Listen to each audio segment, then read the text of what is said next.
Ano bang gusto mo? Anong kailangan para tantanan mo na kami? Bakit, Victoria? Kanina lang akala mo kung sino ka makaasta, pero ngayon nagmamakaawa ka na? Please, Robert. Kung may problema ka, tayo ang mag-usap. Huwag mo idamay si Mason. Simple lang naman ang gusto ko, Victoria eh. Gusto ko lang namang maging akin ka at bumalik ka ng kusa. Pagkatapos, palurin mo siya sa harap ko at ilaan niya ang sapatos ko na parang isang aso.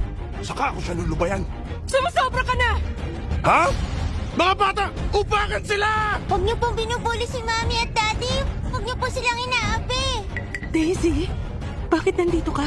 Daddy, Mami, nakita ko po si Lolo. Ang bait-bait niya po sa akin. Binigyan pa niya ako ng regalo, oh. Kuya, ang batang yan, ang bastardong anak ni Victoria sa lalaking yan. Ay nako, Victoria. Mukhang kumpleto na ang buong pamilya niyo dito ah. Ha? Okay yan. Para naman sabay-sabay ko na kayong tatapusin lahat! Huwag niyo kaming binubuli. Pag nalaman to ni Lolo at Ate, humanda kayong lahat.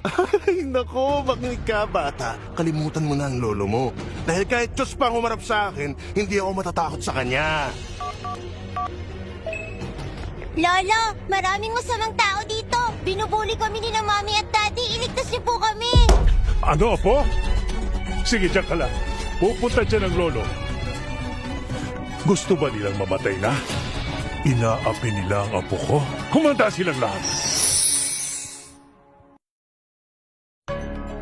Tignan mo nga naman. Marunong kang tumawag ng backup, ha? Darating si Lolo, ganun ba? Naku, bigla naman akong kinabahan. Mason, ano bang kalokohan ang sinasabi mo sa bata? Wala akong sinabi sa kanya. Hindi pwede. Pag nagpatuloy to, hindi makakabuti kay Daisy. Sige nga, baby. Sabihin mo kay Tito, sino ba ang lolo mo? Baka pag nagkita kami, siya pa ang lumuhod at magmakaawa. Siya ang lolo ko, oh.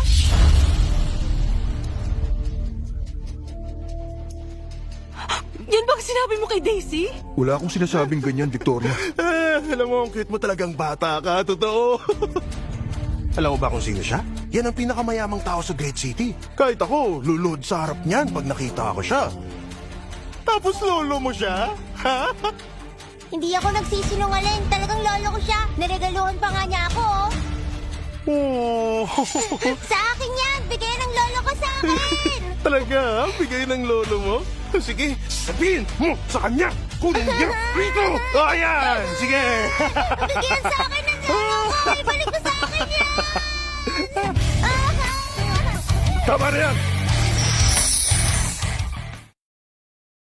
Tama na yan!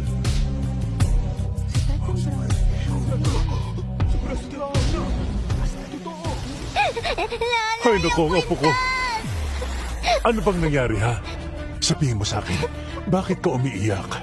Talaga bang apo niyo ang pasaway na batang yan? Lolo, binubuli po nila ako. Pati po sila Mami at Daddy. Tsaka kinuha po niya yung regalo Naku niya talaga, sa apo. akin. Huwag ka nang umiyak, ha? Kasi pag umiiyak ka, nadudurog ang puso ni Lolo. Sige, akong bahala. Sisiguraduhin ko magbabayad na ng pulis sa'yo, ha? O sige, punta ka muna sa mami mo. Ikaw ba ang nambuli sa pinakamamahal kong apo? Ako raw? President Brown, hindi ba... Hindi niyo naman talaga apo ang batang yan? Kung hindi ko apo ang batang yan, sino siya sa palagay mo, ha?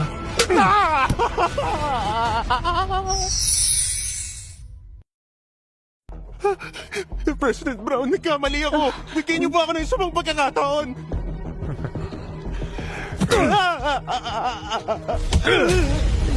Gusto mo ng isang pagkakataon? Katapos sumambuli? President Brown. Mainitin pa rin ang ulo ng matandang to.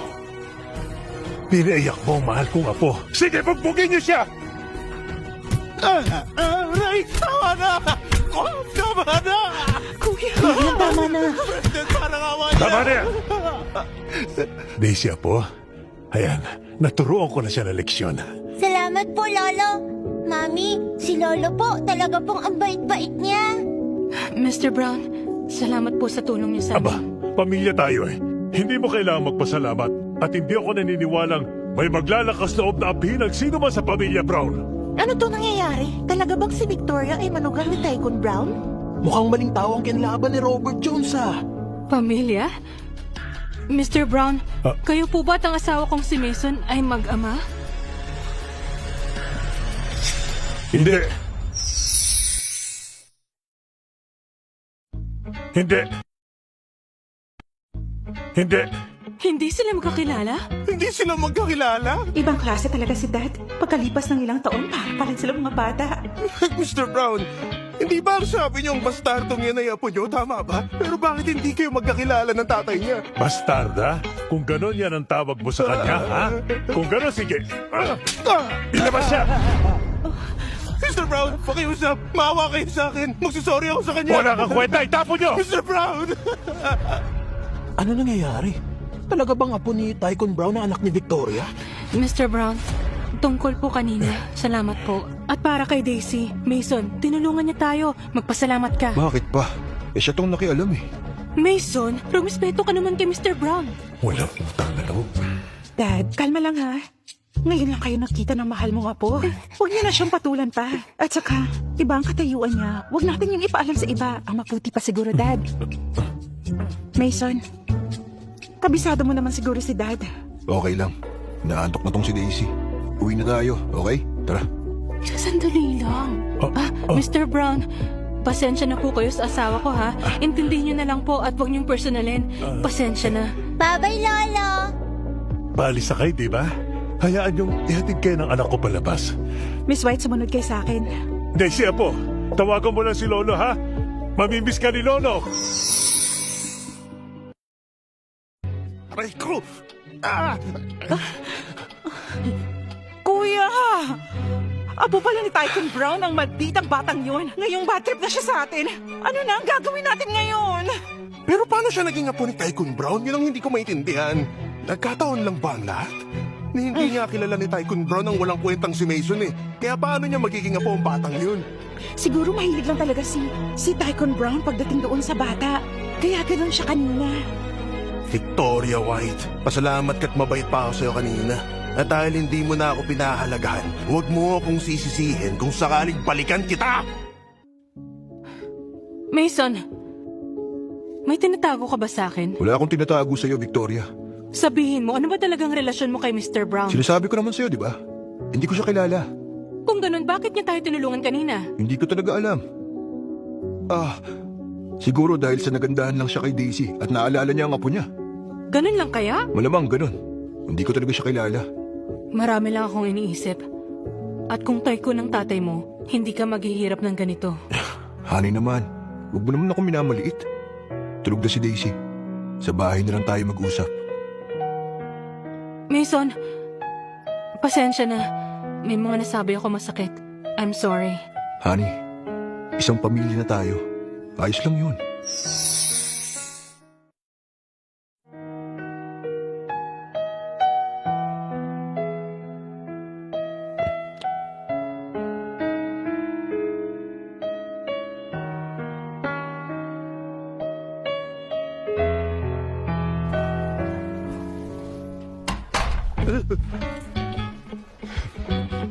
Pwede mo ba akong samahan sandali? Oo naman, saan? Sa kwarto natin. Sa kwarto natin?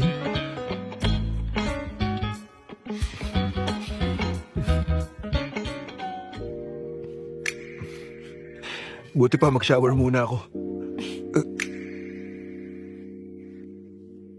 Teka naman, hindi pa ako handa mentally. Ano ba namang mental preparation pa ang kailangan mo? Tama ka. Hindi ko na kailangan ng anumang preparations. Sige, Annie. Ito ang katawan ko. Sige lang, gawin mo ang gusto mong gawin. Bilis. Ikaw ang may sabi niyan, ha?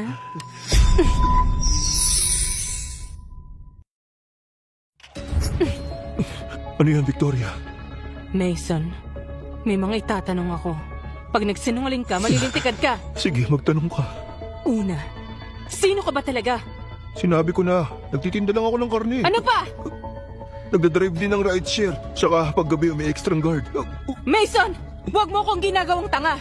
Kung pangkaraniwan ka lang, paano mo natalo ang isang boxing champ? At kung simpleng tao ka lang, bakit kalmado ka lang sa event kanina? Base sa intuition ko, hindi ka ordinaryo lang. Hindi kaya alam na niya ang buong katotohanan? Sabihin mo, kriminal ka ba o pugante?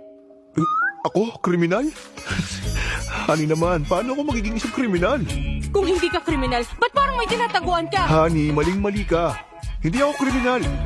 Napakabait kong tao, ha? Saka wala akong kaaway, ha? Ni insekto nga, hindi ko kayang tapakan, eh. Tapos maging kriminal pa?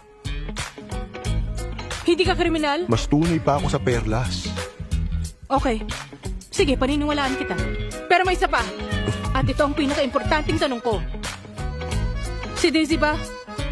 Maalagaan mo mabuti mula ngayon? Makakaasa ka dyan. Ako ang tatay ni Daisy, kaya aalagaan ko siya. Pangako yan!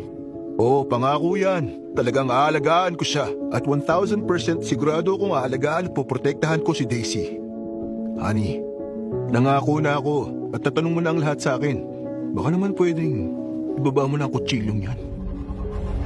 Pero may kutob din ako. Nagsisinungaling ka!